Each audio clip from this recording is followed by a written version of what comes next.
स्वागत है आपका ऑनलाइन क्लास में। और आज की क्लास में हम कक्षा 11 की हिंदी से कबीरदास के दोहे पढ़ने वाले हैं।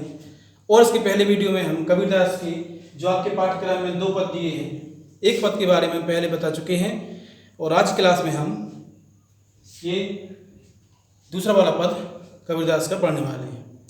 ठीक है, तो कबीरदास के बारे में आप पहले से ही जानते हैं, इसके पहले आप पढ़ चुके हैं कि कबीरदास संत पहले थे और कवि बाद में। ठीक है, तो संत जो थे और इन्होंने समाज की जो बुराइयां हैं उसको सुधारने के लिए कई प्रकार से प्रयास किए, कई प्रकार से उन्होंने अपना योगदान दिया। कई बार उन्होंने समाज ने उनको उनकी भावनाओं को, उनके सत्य को नहीं समझा, पर अंत में देखा जाए तो वो समझ चुके थे कि कबीरदास जो हैं वो अगर कहते हैं तो क्या कहते हैं, उसका क्या अर्थ है। ईश्वर जो है वो जान चुके थे लोग कि ईश्वर जो है वो जितने चारों तरफ आपको यानी कण कण में, क्षण क्षण में ईश्वर विद्यमान है और ईश्वर का रूप जो है वो निराकार है। और जितने संप्रदाय होते हैं, जितने धर्म होते हैं, सारे धर्मों के ईश्वर जो हैं परम पिता परमात्मा एक ही है। ठीक है, तो इनके इस पाठ्यक्रम में 2 पद दिए थे। पहले पद में हमने आपको कबीरदास के ईश्वर के स्वरूप जो बताया उन्होंने कि ईश्वर का रूप क्या होता है, उस रूप के बारे में बताया। ठीक है, अब जो दूसरा पद रहता है उस पद में ईश्वर जो है, ईश्वर के नाम पर जो कई प्रकार के पाखंड होते हैं, कई प्रकार के दिखावा होता है। ठीक है, तो उस दिखावे के बारे में बताया गया है। कई प्रकार से दिखावा होता है, दिखावा करते हैं कि जैसे दिखावा करने से ईश्वर प्राप्त हो सकते हैं, तो ये दिखावा जो है उस दिखावे के बारे में बताया गया है। ठीक है, तो पढ़ते हैं हम कि संतो देखत जग बोराया। तो कबीरदास कहते हैं संतों को संबोधित करते हुए कि जग जो है वो बोराया मतलब होता है पागल होना। संत कहते हैं, संत से कबीरदास कि क्योंकि वो समाज को ना संबोधन करके वो संतों को, यानी जहाँ वो उनकी एक सभा होती थी, जहाँ बैठते थे तो उनको एक ज्ञान उपदेश देते थे। तो उस उपदेश में वो बताते थे कि जग बोराया मतलब जग जो है, संसार जो है वो कैसा हो गया है, पागल हो गया है। क्यों पागल हो गया है? साच कहे तो मारा धावे झूठ जग पतियाना। क्योंकि अगर कोई सच्चाई कहे, कोई अगर सच्चाई कहता है कि सच्चाई क्या है, तो सच्चाई कहने वालों को लोग क्या करते हैं, मारन धाय, मारने दौड़ते हैं, मतलब उनको रगड़ के मारते हैं। ठीक है, झूठ कहे पतियाना, और अगर झूठ कोई बोलता है तो उसको लोग एक अपना मानते हैं और उसको सम्मान देते हैं। यानी अगर आपने झूठी तारीफ कर दी तो झूठी तारीफ को वो सही मान लेते हैं, और अगर आपने सच बोल दिया तो सच तो वैसे कड़वा होता है, तो उस सच को वो सच ना मानकर उसको मारने दौड़ते हैं, यानी उस पर लड़ाई करते हैं। तो वही कहते हैं कबीरदास जी कि ये संसार जो है पागल हो गया है। अगर कोई सच कहे तो उसको मारने दौड़ते हैं, और कोई झूठ कोई कहे तो उसको लोग सम्मान देते हैं और प्रेम देते हैं। नेमी देखा धर्मी देखा प्राप्त करे स्नान। अब देखा जाए आपको तो हिंदू समाज में ये बहुत सारे दिखावे या पाखंड होते हैं। तो पाखंड तो नहीं कह सकते, सबकी अपनी अपनी श्रद्धा होती है, पर कबीरदास जो है, कबीरदास के अनुसार कहा जाए तो उसको वो क्या कहते हैं, वो दिखावा कह रहे हैं।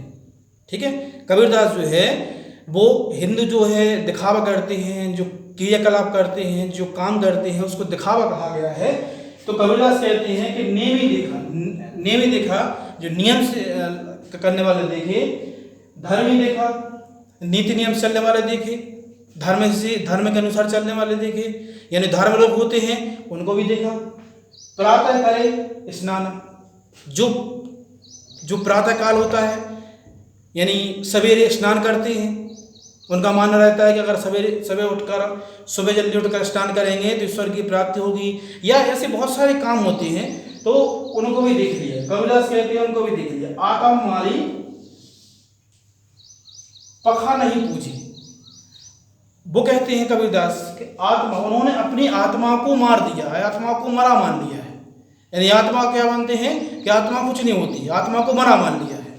और पखा नहीं पूजे, और पत्थर को पूजने निकल पड़े हैं, पत्थर को पूजते हैं कि पत्थर की पूजा करते हैं।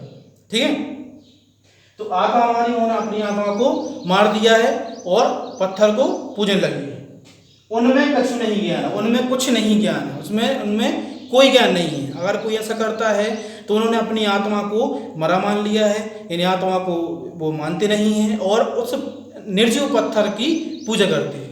ठीक है, इन्होंने पत्थर को लेकर कई ऐसी दोहे कहे हैं कबीरदास ने, उससे उनके और स्पष्ट हो जाता है कि कई लोग जो हैं दिखावे के चक्कर में ऐसे दिखावा करते हैं। गरीबों को हो सकता है कि वो खाना ना खिलाएं और उस दिखावे के चक्कर में वो कई चीज़ें ऐसी हैं जो नष्ट कर देते हैं।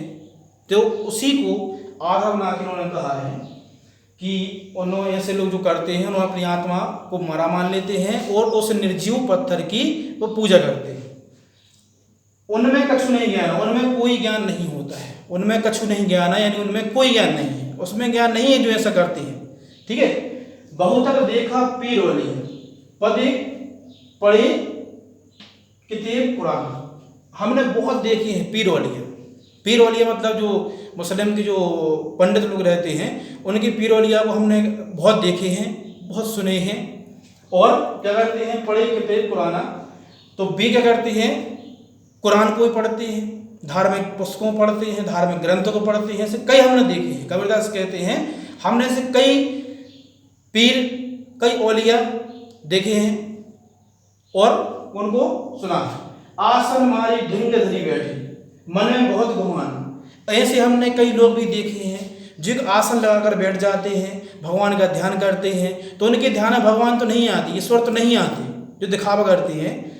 तो ये पहले हम बता चुके हैं कि विशेष रूप से हिंदू मुस्लिम की जो बुराई चलती थी, जो दिखावा चलता था, उनके दिखावे में फंसकर ही कई लोग कल बुराइयाँ होती थी, कई लड़ाइयाँ होती थी। उस लड़ाइयों के बारे में ऐसे बताया गया है।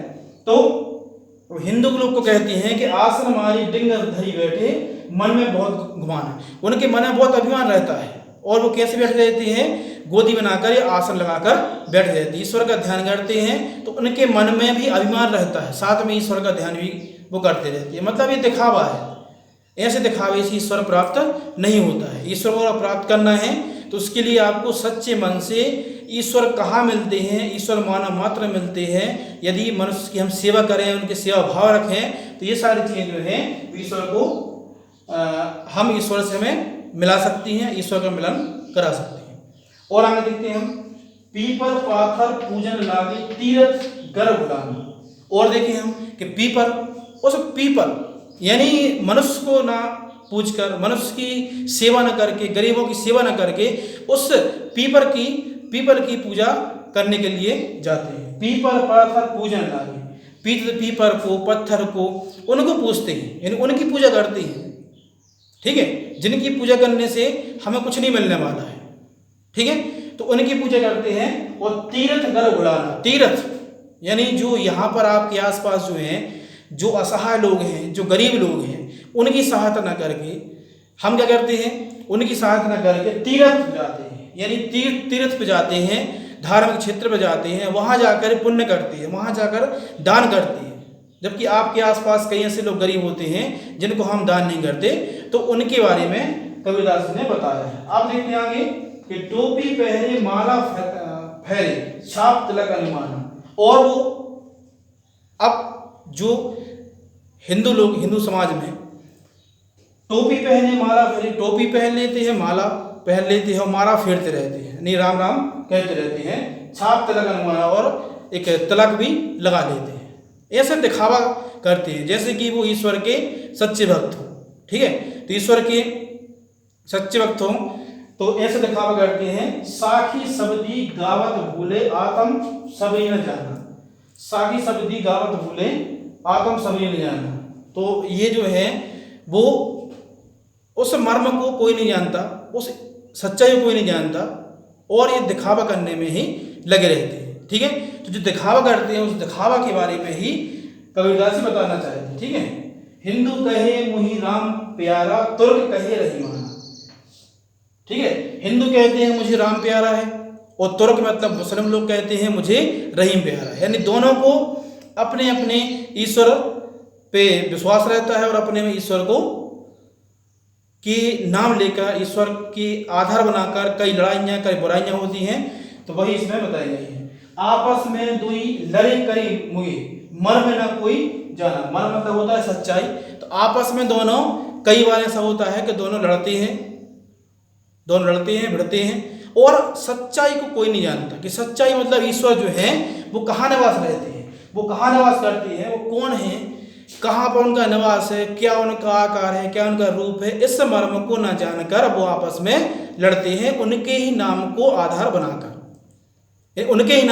बनाकर आपस में वो लड़ते रहते हैं। आपस में दो लड़े फिरे मुए, मर्म ना काऊ जाना। घर घर मंत्र देत फिरत है, माहिम कई माना। और कई ऐसे उनके गुरु रहते हैं, कई ऐसे उनके जानकार रहते हैं कि वो घर घर जाकर, मतलब प्रत्येक घर जाकर गुरु मंत्र देते हैं कि आप ईश्वर को ऐसे करिए, आप ऐसे पूजिए, आप ये क्रियाक्रम करिए, तब आपको ईश्वर मिलेंगे। ऐसे बहुत सारे मंत्र देते हैं घर जाकर। फिर महिमा कई माना, उनको एक महिमा रहती है, उनको अभिमान रहता है कि हम उस ईश्वर को, यानी आत्मा को परमात्मा को मिलाने वाले एक माध्यम है। उस माध्यम का जो अभिमान रहता है, उस अभिमान के लिए ही ऐसा ये कहती है। ठीक है। गुरु के सहित सिक्के सब बूढ़े, अंत काल पछताना। ऐसे में यदि आपका गुरु भी ऐसा है जो जानकार नहीं है, यानी गुरु भी जानकार नहीं है, और जो गुरु जानकार नहीं है तो जो शिक्षा देगा वो भी कैसी देगा, अधूरी शिक्षा देगा। ऐसी स्थिति में क्या होता है कि गुरु के सहित सिक्ख सब बूढ़े, सब जो है वो डूब जाते हैं, यानी भवसागर पार नहीं कर पाते, दोनों डूब जाते हैं, चाहे वो गुरु हो चाहे शिष्य हो। अंत काल पछताना, और अंत में क्या होता है, उसी पछताना पड़ता है। यानी अंत में उनकी कोई सहायता नहीं करता, अंत में पछताना पड़ता है। ना गुरु सहायता करता है, ना शिष्य सहायता करता है। क्योंकि गुरु जो है वो भी उसको अभिमान रहता है कि हम ईश्वर यानी आत्मा को परमात्मा से मिलाने वाले एक माध्यम हैं। इस चीज़ का अभिमान रहता है, दोनों को अंत में पछताना पड़ता है। कहे कबीर सुनो हो संतु ई सब मर्म भुलाना। कबीरदास कहते हैं कि अंत में कि सुनो संतों से कि सुनिए ईश्वर कहाँ है, कैसे है, कैसा रूप है, ये सारी चीज़ें जो हैं, हे सब भ्रम भुलाना, उस भ्रम को भुला दो। ईश्वर के जो रूप बताए जाते हैं उन भ्रम को भुला दो। अंत में कीर्त कहो कहाँ नहीं माने, सहज समाना। ईश्वर जो है, अगर हम सोचें कि कठोर तपस्या करने से ईश्वर मिल जाएंगे, कोई क्रियाक्रम करने से मिल जाएंगे, भूखे रहने से मिल जाएंगे, उपवास करने से मिल जाएंगे, पत्थर को पूजने से मिल जाएंगे, ठीक है, तो ये आपका भ्रम है, क्योंकि ईश्वर ऐसे आपको नहीं मिलने वाले हैं। अगर ईश्वर को आपको प्राप्त करना है तो उनको प्राप्त करने के लिए आपको सहज रूप से ही ईश्वर को प्राप्त कर सकते हैं। यानी सहज रूप से उनको, ना आपको कोई क्रियाक्रम करना है, ना कोई आपको ऐसे दिखावा करना है, ना पहनावा पहनना है, ना आपको पत्थर को पूजना है। ऐसे कुछ करने से आपको ईश्वर नहीं मिलेंगे। अगर आपको ईश्वर को देखना है, उस आत्मा को देखना है, उस परमात्मा को देखना है, तो उसके लिए आप सहज रूप से ही ईश्वर को प्राप्त कर सकते हो। ठीक है। इसके अलावा आप ईश्वर को कहीं प्राप्त नहीं कर सकते, और अगर ऐसा नहीं करोगे तो आप ईश्वर को ढूंढते रहोगे, पर ईश्वर आपको कहीं नहीं मिलेंगे। क्योंकि ईश्वर जो है प्रत्येक मनुष्य के प्रत्येक कण में निवास करते हैं, यानी हमारे अंदर भी ईश्वर का निवास रहता है। तो अगर आप ढूंढने जाओगे तो कहीं आपको नहीं मिलेंगे, अगर खुद को देखोगे तो ईश्वर आपको मिल जाएंगे। ठीक है। तो आज क्लास में हमने कबीरदास के दूसरे पद के बारे में बताया कि दूसरे पद में कि ईश्वर कहाँ कहाँ निवास करते हैं, और पाखंड जो है, जो बुराइयाँ हैं, उस बुराइयों के बारे में हमने आप देखा। ठीक है। तो आज के लिए धन्यवाद।